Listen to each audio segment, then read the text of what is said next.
আসসালামু আলাইকুম। আজকে আমি আছি সাতক্ষীরা জেলার কলরোয়া থানার সোনাবেড়িয়া ইউনিয়নের একটি ঐতিহাসিক প্রত্নতাত্ত্বিক স্থানে, যেটা আসলে ৪০০ বছরের পুরনো একটি মন্দির, যেটা সনাতন ধর্মাবলম্বীরা তাদের উপাসনালয় হিসেবে ব্যবহার করে। আজকে আমি আপনাদেরকে একটু চারিপাশটা ঘুরিয়ে দেখাবো এবং জানা অজানা কিছু তথ্য আপনাদেরকে দেব। চলুন দেখা যাক।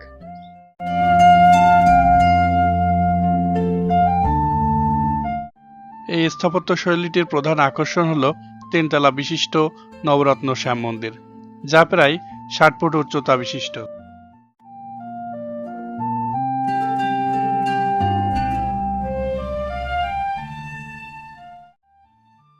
এই স্থাপত্য শৈলীর প্রতিটি অংশই পিরামিডের মতো দেখতে এবং ছাদগুলো ধনুকের মতো বাঁকা।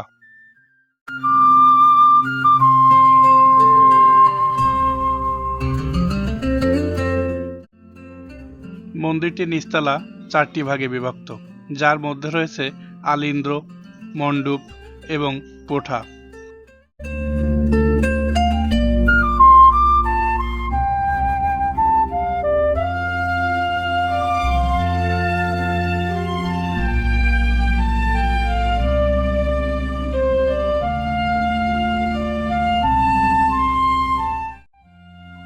মন্দিরটির প্রতিটি অংশ ইটের ছোট ছোট পাতলা অংশ ও টেরাকোটার ফলক দিয়ে নির্মিত, যা এর স্থাপত্য শৈলীর অনন্যতা প্রদর্শন করে।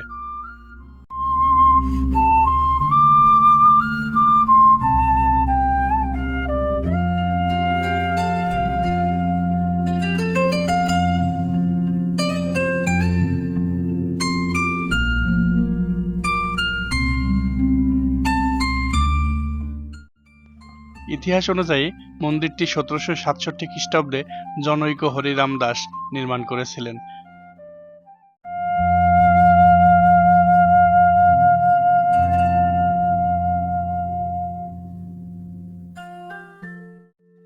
এই তথ্য প্রত্নতত্ত্ব অধিদপ্তরের সাবেক উপপরিচালক মোহাম্মদ মোশাররফ হোসেনের লেখা প্রত্নতাত্ত্বিক জরিপ প্রতিবেদন বৃহত্তম খুলনা বইয়ের উল্লেখ রয়েছে।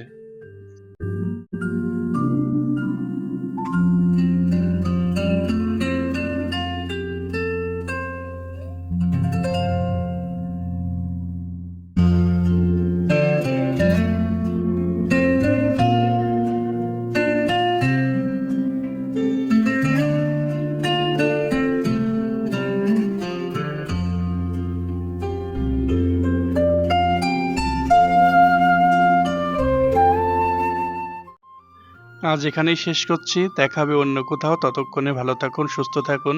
আসসালামু আলাইকুম।